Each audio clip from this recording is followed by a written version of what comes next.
Cipher case में chairman PTI और शाह महमूद कुरैशी कसूरवार करार दिए गए हैं। एफआईए ने चालान ऑफिशियल सीक्रेट एक्ट की खुसूसी अदालत में जमा करा दिया है। एफआईए के चेयरमैन पीटीआई और शाह महमूद कुरैशी को ट्रायल करके सजा देने के इस्तदा जरा ये बताते हैं कि असद उमर एफआईए की मुल्जिमान के लिस्ट में शामिल नहीं है। साबिक principal secretary Azam Khan FIA के मजबूत गवाह बन गए। आजम खान का 161 और 164 का बयान चालान के साथ मुंसलिक है और जराए का यह भी बताना है कि चेयरमैन पीटीआई ने साइफर अपने पास रखा और स्टेट सीक्रेट का गलत इस्तेमाल किया। इस बात को चालान का हिस्सा बनाया गया है कि साइफर कॉपी चेयरमैन पीटीआई के पास पहुंची लेकिन वापस नहीं की गई। साइफर केस में चेयरमैन पीटीआई और शाह महमूद कुरैशी कसूरवार करार दिए गए हैं और एफआईए ने चालान ऑफिशियल सीक्रेट एक्ट खुसूसी अदालत में जमा करा दिया है। साइफर केस में अहम पेशरफ्त, चेयरमैन पीटीआई की मुश्किलात में इजाफा, चालान अदालत में जमा, आजम खान सरकार के मजबूत गवाह, सेक्रेटरी खारजा भी फहरिस्त में शामिल, असद उमर इल्जामात से बरी। एफआईए की जानिब से जमा कराए गए चालान में चेयरमैन पीटीआई और शाह महमूद कुरैशी को कसूरवार करार दिया गया है। दोनों की 27 मार्च की तकरीर का ट्रांसक्रिप्ट और सीडी को भी चालान का हिस्सा बनाया गया है। चालान में कहा गया है कि चेयरमैन पीटीआई ने साइफर अपने पास रखा और स्टेट सीक्रेट का गलत इस्तेमाल किया। साइफर कापी चेयरमैन पीटीआई के पास पहुंची लेकिन वापस नहीं की गई। शाह महमूद कुरैशी ने 27 मार्च को तकरीर की, फिर चेयरमैन पीटीआई की मुआवनत की। एफआईए ने चेयरमैन पीटीआई के साबिक प्रिंसिपल सेक्रेटरी आजम खान को एक मजबूत गवाह के तौर पर पेश किया है। जराए का कहना है कि आजम खान का 161 और 164 का बयान भी चालान के साथ मुंसलिक है। वजारत खारजा से लेकर वजीर आजम तक की तमाम चैन गवाहों में शामिल है। इनमें सेक्रेटरी खारजा असद मजीद और साबका सेक्रेटरी खारजा सुहेल महमूद, एडिशनल सेक्रेटरी खारजा फैसल नियाज तिरमिजी समेत 28 गवाहों में से 27 के 161 के बयानात को भी चालान का हिस्सा बनाया गया है। एफआईए ने चेयरमैन पीटीआई और शाह महमूद कुरैशी को ट्रायल करके सजा देने की इस्तदा भी की है। चेयरमैन तहरीक इंसाफ की तौहीन इलेक्शन कमीशन की कार्रवाई के खिलाफ दरख्वास्तें समाअत के लिए मुकर्रर। चेयरमैन तहरीक इंसाफ की दरख्वास्तों पर समाअत के लिए फुल बेंच तश्कील। लाहौर हाई कोर्ट में 3 रुकनी फुल बेंच 4 अक्टूबर को समाअत करेगा। फुल बेंच की सरबराही की जस्टिस आलिया नीलम करेंगी। फुल बेंच के दीगर अरकान में जस्टिस शहराम सरवर चौधरी और जस्टिस अजद जावेद घराल। चेयरमैन तहरीक इंसाफ ने तौहीन इलेक्शन कमीशन की कार्रवाई को चैलेंज कर रखा है। लाहौर हाई कोर्ट ने इलेक्शन कमीशन को हतमी फैसला करने से रोक रखा है। निगरान हुकूमत के दौरान कोई नया टैक्स नहीं लगा सकते, IMF को वाज़े कर दिया। FBR और IMF के दरमियान ऑनलाइन मीटिंग। ज़राए FBR के मुताबिक FBR कोई नया टैक्स लगाए बगैर टैक्स हदफ हासिल करने के लिए पुरअज़्म है। अभी तक हदफ के मुताबिक टैक्स महसूलात इकट्ठे किए गए हैं। FBR को ब्रीफिंग, टैक्स महसूलात पर FBR की कारकर्दगी से IMF मुतमईन है। मजीद तफसीलात जानेंगे, हमारे नुमाइंदे मुदस्सिर अली राना हमारे साथ मौजूद हैं। मुदस्सिर अली राना, बताइएगा मजीद। जिस राय FBR की जानिब से बताया गया है कि IMF और FBR के दरमियान वर्चुअली राब्ता हुआ है, जिसमें रवां माली साल के जुलाई से लेकर सितंबर तक के जो टैक्स अहदाफ थे इस पर IMF को एतमाद में लिया गया है।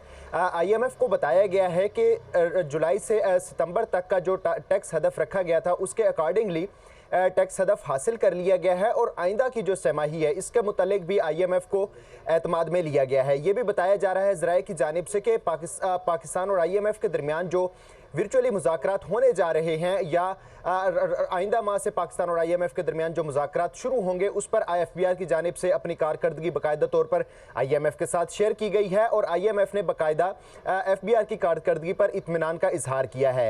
ये भी बताया जा रहा है कि IMF की जानिब से FBR को ये कहा गया है कि अमीर लोगों पर मजीद टैक्स लगाया जाए, जिस पर FBR की जानिब से वाज़े मौक़िफ़ इख्तियार किया गया है कि निगरान सेटअप के दौरान मजीद कोई टैक्स नहीं लगा सकते, क्योंकि टैक्स लगाने के लिए लेजिस्लेशन के बाकायदा तौर पर पार्लियामेंट की ज़रूरत है और FBR की जानिब से ये बताया गया है कि जब तक नई मुंतखब हुकूमत नहीं आएगी तब तक कोई नया टैक्स नहीं लगाया जा सकेगा। इसके साथ साथ ये भी बताया जा रहा है कि ज़राए ने यह बताया है कि FBR और IMF के दरमियान जो आइंदा सहमाही है उससे मुतालिक जो टैक्स हदफ है वो भी प्लान शेयर किया गया है। मुदस्सिर अली राना तफसीलन आगाह कर रहे थे, आपका बहुत शुक्रिया। कैसे वाजिबात हमें बकाया जात अदा करें कि इलेक्ट्रिक का सरकार को जवाब। बिजली महंगी होने का भी कंपनी नहीं, नेपरा जिम्मेदार है कि इलेक्ट्रिक का ये मौकिफ है। सुई सदरन से जितनी गैस खरीदी उसकी अदायगी कर रहे हैं। सुई सदन के साथ 13 अरब 70 करोड़ रुपए का तनाज़ा अदालत में है। ये मौक़िफ़ है के इलेक्ट्रिक का, और के इलेक्ट्रिक का दावा है कि हुकूमती इदारों ने के इलेक्ट्रिक के 5 अरब रुपए देना है। बिजली निर्ख मुकर्रर करने का भी हमारा नहीं नेपरा का किरदार है। कि इलेक्ट्रिक की ये नई मंतक सामने आई है। नेशनल ग्रिड से नेपरा के लागू करदा निर्खों पर बिजली खरीदी जाती है। इसी हवाले से मज़ीद तफसीलात जानते हैं। जीशान यूसुफजई हमारे साथ मौजूद हैं। जी जीशान। देखिए अस्मा, दुनिया न्यूज़ ने एक खबर ब्रेक की थी कि ज़राए ये बता रहे हैं कि इलेक्ट्रिक ने गैस कंपनियों के 200 अरब, जबकि जो बिजली का महकमा बिजली है, वजारत तवानाई है, उनके 340 अरब रुपए से ज़्यादा जो है वो अदा कर रहे हैं। जिस पर कि इलेक्ट्रिक का कहना है कि जब रिसीवेबल्स और पेबल्स का जो मामला है, इसके लिए एक टास्क फोर्स बनाई गई है, और इस हवाले से जब तमाम आदमशुमार को देखा जाए तो हुकूमत ने के इलेक्ट्रिक के 5 अरब रुपये अदा करने। इसके साथ साथ गैस कंपनियों की अगर बात की जाए तो उनका यही कहना है कि सुई सदन से जो गैस की ख़रीदारी होती है, उनके जो पैसे हैं वो और इनवाइस है वो बर वक्त क्लियर होते हैं। ताहम 13 अरब से ज़ायद का मामला है और वो अदालत में सब जुडिस है। अगर वो क्लियर हो जाता है, जो अदालत का हुक्म आएगा, तो कि इलेक्ट्रिक उस हवाले से जो है वो आगे बढ़ेगी। इसके साथ साथ ये बताया गया है कि बिजली की कीमतों का जो है कि इलेक्ट्रिक से कोई लेना देना नहीं है। वो नेपरा के लागू करदा जो निर्ख है वही के इलेक्ट्रिक वसूल करती है, और यकसा टैरिफ पॉलिसी राइज है। ये तमाम तरह जो बातें हैं कि इलेक्ट्रिक के तर्जुमान से सामने आई है, और दुनिया न्यूज़ ने जो खबरें ब्रेक की थी उस पर जो है उसके बाद के इलेक्ट्रिक का जो मौक़िफ़ है वो सामने आया है कि हुकूमत ने हमारे पैसे अदा करने हैं, ना कि हमने हुकूमत के पैसे अदा करने। इसके साथ साथ के इलेक्ट्रिक की जानिब से बताया गया है कि बिजली की पैदावारी लागत का सारिफीन से बराह रास्त कोई ताल्लुक नहीं। और पाकिस्तान, आपने तफसीलन अपडेट किया। आगे बढ़ते हैं। मस्तोंग खुदकुश धमाके का एक और जख्मी दम तोड़ गया। मस्तोंग धमाके में जाँ बहक अफराद की तादाद 53 हो गई है। ट्रॉमा सेंटर के ICV में 4 शदीद जख्मी ज़ेरे इलाज हैं, जबकि 25 जख्मियों को डिस्चार्ज कर दिया गया है। तर्जुमान सिविल अस्पताल का ये बताना है। इसी हवाले से तफसीलात जानते हैं अपने नुमाइंदे फरीदुल्ला से। जी फरीदुल्ला, बताइएगा। जी बिल्कुल सानिया, मस्तूंग में जो कल खुदकश धमाका हुआ, इसके बाद जो है जाँ बहक होने वाले अफराद की तादाद जो है 53 हो गई और 65 अफराद ज़ख्मी थे। इन ज़ख्मियों में से जो है 18 जो CMH कोयटा में ज़ेर इलाज हैं, और 6 जो सिविल अस्पताल के ट्रामा सेंटर्स, न्यूरो सर्जरी और सर्जिकल वार्ड में ज़ेर इलाज हैं। बाकी 25 अफराद को जो तिब्बी इमदाद देने के बाद फारिग कर दिया, डिस्चार्ज कर दिया गया।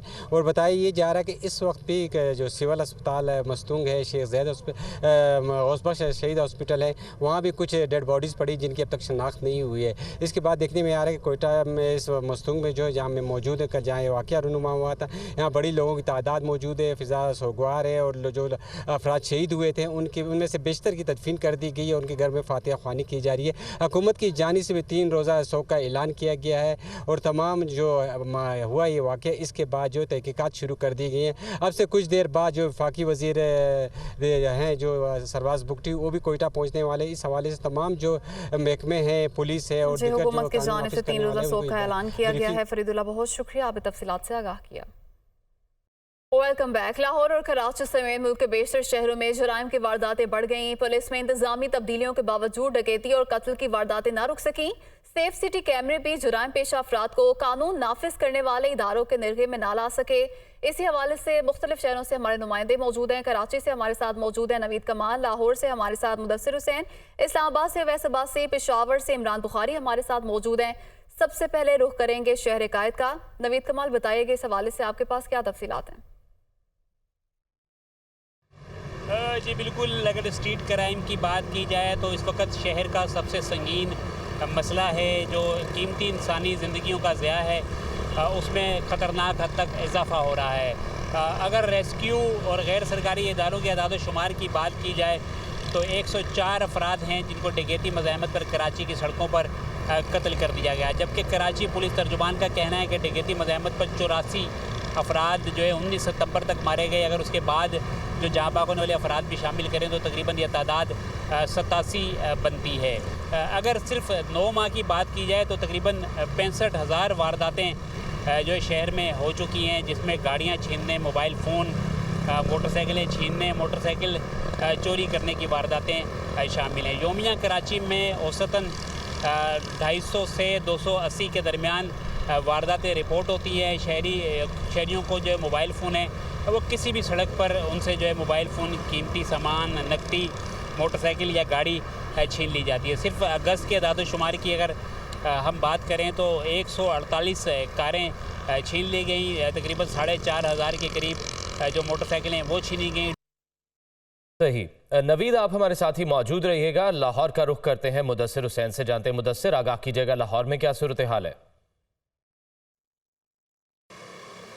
जी बिल्कुल, अगर शहर के क्राइम का जायज़ा लिया जाए तो गुज़श्ता 9 माह के दौरान इसमें जो है वो इजाफा हुआ है। इसमें डिकेटी, स्ट्रीट क्राइम की 90,000 वारदातें जो हैं वो रिपोर्ट हुई हैं। अगर दीगर वारदातों में का जायज़ा लिया जाए तो उसमें जो घरों में चोरी और स्ट्रीट क्राइम की जो वारदातें हैं वो 16,000 रिपोर्ट हुई हैं। और आम शहरी की जो सवारी है मोटरसाइकिल, उसको जो है वो वारदातियों ने जो है वो टारगेट किया है। ख़ासतौर पर जो मोटरसाइकिल है वो मोटरसाइकिल की गुज़श्ता 9 माह के दौरान 38,000 जो वारदातें हैं वो रिपोर्ट हुई हैं। और डाकू जो कि बेरहम हो गए हैं और डिकेटी मज़ामत पर रवा 9 माह के दौरान जो है वो 16 मासूम शहरियों को कत्ल भी कर चुके हैं। और FIR का जो इंदराज है, फ्री रजिस्ट्रेशन, वो जो है अब नहीं हो रही। सिर्फ 12% जो हैं वो FIR जो हैं वो दर्ज हो रही हैं, बाकी जो FIRs हैं वो दर्ज नहीं हो रही। क्राइम की रोकथाम के लिए पुलिस ने जो रवायती तरीका है उस पर जो है वो अमल करना शुरू कर दिया है। और डकैतों और डाकुओं को पकड़ने के लिए जो है पुलिस के पास कोई जो है हिकमत अमली जो है वो लाहौर में नज़र नहीं आ रही। जी मुदस्सिर साथ ही मौजूद रहेगा। इस्लामाबाद में मौजूद है अवैस अब्बासी। अवैस, लाहौर और कराची में तो सूरत हाल तशवीशनाक है, इस्लामाबाद के क्या हालात हैं? अगर मोहतात अंदाजे के मुताबिक जो है तकरीबन 50% हर महीने जो है स्ट्रीट क्राइम के में इजाफा हो रहा है। इसके साथ अगर रावलपिंडी की बात की जाए तो रावलपिंडी में भी जो है होश रुबा इजाफा हुआ है क्राइम के अंदर। तकरीबन रावलपिंडी में गुज़श्ता 8 माह के अंदर 6,000 के करीब मोटरसाइकिल, तकरीबन 500 के करीब गाड़ियाँ, और डकैती के दौरान मुज़ामत की वजह से तकरीबन 22 के करीब जो है वो कत्ल। इसके साथ साथ स्नैचिंग की 4200 वारदातें और तकरीबन चोरी की 7,000 के करीब जो है वो वारदातें पेश आई हैं। रावलपिंडी पुलिस के मुताबिक जो है रावलपिंडी में साल के पहले 4 माह की निस्बत अगले 4 माह में क्राइम की में काफ़ी हद तक जो है वो कमी आई है। ताहम क्राइम का ये सिलसिला जो है रावलपिंडी इस्लामाबाद में जारी है। इस्लामाबाद जिसे सेफ सिटी समझा जाता था वहाँ पे भी बहुत तेज़ी से क्राइम बढ़ा। तमाम तरह वसाइल होने के बावजूद भी जो है शहरी अदम तहफ़्फ़ुज़ का शिकार है और जो है पुलिस भी जो है वो शहरियों की कंप्लेंट्स के ऊपर उस तरह एक्शन नहीं लेती, जिसकी वजह से इन क्राइम में बड़ी तेज़ी से इजाफा हो रहा है। जी सही। अवैस हमारे साथ ही मौजूद रहिएगा। पेशावर की भी सूरत हाल जान लेते हैं। हमारे नुमाइंदे इमरान बुखारी हमारे साथ मौजूद हैं। इमरान, पेशावर की सूरत हाल से आगाह कीजिएगा। जी बिल्कुल, अगर हम खैबर पुख्तनख्वा ख़ुसूसन पेशावर का जायज़ा लें जराइम के हवाले से, तो एक जानिब तो पुलिस दहशतगर्दी के खिलाफ नफरत आत्मा है, दूसरी तरफ जराइम की शरह में भी इजाफा देखने में आया है। गुज़िश्ता साल कत्ल की अगर 327 वारदातें हुई थी तो आज अब तक तकरीबन जो अमसाल हैं 370 वारदातें पेशावर में रिपोर्ट हुई हैं। इस तरह गुज़िश्ता साल इक़दाम कत्ल के 530 वाक़यात रिपोर्ट हुए थे, जबकि इस साल इसकी तादाद 576 तक पहुँच चुकी है। इसी तरह अगर हम चोरी डकैती का जायज़ा लें तो उसमें भी मामूली इजाफा देखने में आया है। गुज़िश्ता साल की निस्बत 6 केसेस ज़्यादा हुए हैं। अगर अगवा की वारदातों, बच्चों की गुमशुदगी की वारदातों, ख़वातीन को शादी की गरज से अगवा करने की वारदातों का जायज़ा लिया जाए तो उसमें भी इजाफा देखने में आया है। पुलिस हुकाम का इस हवाले से ये कहना है कि जहाँ अगर जराइम की शरह में इजाफा हुआ है वहाँ पर गिरफ्तारियों के मुल्ज़िमान को गिरफ्तार करने की, राजन ग्रोहों को गिरफ्तार करने की शरह में भी इजाफा हुआ है, जबकि रिकवरी में भी इजाफा हुआ है। इस जानिब पुलिस की गुज़िश्ता साल की और इस साल की रिकवरीज का जायज़ा लिया जाए तो उसमें भी इजाफा हुआ है। जी मुख्तलिफ शहरों में जराइम की वारदातें बढ़ गई हैं। कराची से नवीद कमाल, लाहौर से मुदस्सिर हुसैन, इस्लामाबाद से अवैस अब्बासी, पेशावर से इमरान बुखारी हमारे साथ मौजूद है। आप सबका बहुत शुक्रिया। मुजफ्फराबाद ताजर रहनुमाओं की गिरफ्तारियों के खिलाफ एहतजाजी मुजाहिरा। पुलिस और मुजाहिरीन में तसादुम, पथराव से DSP समेत 3 पुलिस एहलकार जख्मी हो गए। पुलिस का लाठीचार्ज, मुजाहिरीन को मुंतशिर करने के लिए शेलिंग, मुजाहिरीन का ताजर रहनुमाओं को फौरी रिहा करने का मुतालबा। मजीद तफसीलात जानेंगे, हमारे नुमाइंदे मोहम्मद इकबाल मीर हमारे साथ मौजूद हैं। इकबाल, आगाह कीजिएगा, क्या मुतालबात हैं इनके? जी, आज़ाद जम्मू कश्मीर के दारुल हुकूम मुजफ्फराबाद का ये वाक़या है कि यहाँ पर जो ताजर रहनुमा हैं, यहाँ पर जो मुख्तलिफ सिविल सोसाइटी, समाजी ताजर रहनुमा और इस तरह से जो वकला बरादरी है उन्होंने अवामी एक्शन कमेटी बनाई थी। उसके जरिए उन्होंने जो हुकूमत को चार्टर ऑफ डिमांड पेश किया था, उसमें सबसे पहला उनका ये मुतालबा था कि आज़ाद कश्मीर के अंदर जो बिजली के बिलात में जो इजाफा किया गया है फौरी तौर पर इसको ख़त्म किया जाए और इसके साथ साथ जो आटे का मसनूई बहरान है इसको ख़त्म किया जाए। और ये उनके मुतालबे थे जिस पर ये 9 रोज से जो है मुजफ्फराबाद के अंदर एहतजाजी धरना जारी था। और जब 28 सितंबर को यहाँ पर अवामी एक्शन कमेटी की जानब से जो मुजफ्फराबाद शहर से मुख्तलिफ इलाकों से जो बिजली के बिल जमा किए गए थे उन बिलों को किश्तियाँ और जहाज बनाकर दरियाए नीले में फेंके गए, जिसके बाद यहाँ पर जो है इन अवामी एक्शन कमेटी के जो जिम्मेदारान थे उनके खिलाफ FIR हुई।